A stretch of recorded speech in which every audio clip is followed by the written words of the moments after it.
Առաջին անգամ, երբ որ կանգնել եմ խրամատում, դա եղնիկներում էր, գիշեր էր, իսկ գիշերը դու ես և դու, ուրիշ ոչ ոք չկա, ավելի ես կողմը, դիմացը նավթալանի լույսերն էր, երևում էր, ուրեմն նայում եմ, գիշեր ժամը 2-3, չգիտեմ, բոլորը քնած են,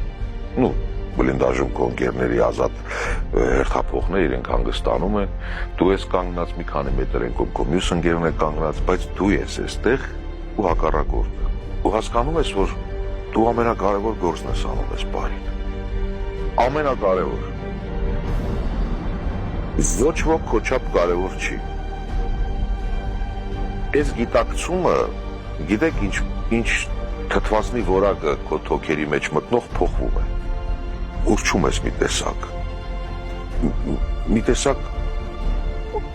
կտրվում ես գետնից,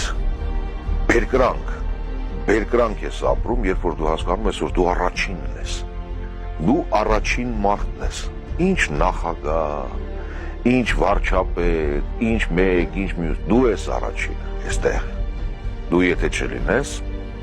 վահանը դու ես, պաշտպանը դու ես, պահակը դու ես, երկրի պահակը, այս գիտակցումը ինձ շատ է օգնել, հետո էլ արդեն երբ որ հրամանատար եմ եղել զինվորներ եւ այլ,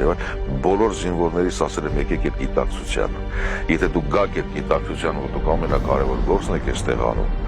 դուք այն 100 օր, որ մնում է կալենդարը չեք ջնջի, դա ամենավատ բանն է, որ հաշվում ես կալենդարը, ոնց կարելի է 100 օր տանջվել այդպես, չէ, բանակում այդպես սովետական տարիներից ընդունված բան, եկեք այն գիտակցությանը, որ դուք եք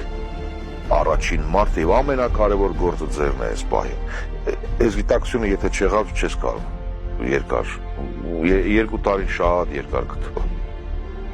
Իսկ այդպես թռչում է օրերը։ Իսպես տեսնես մյուսը երբ է, երբ կգնամ էլի։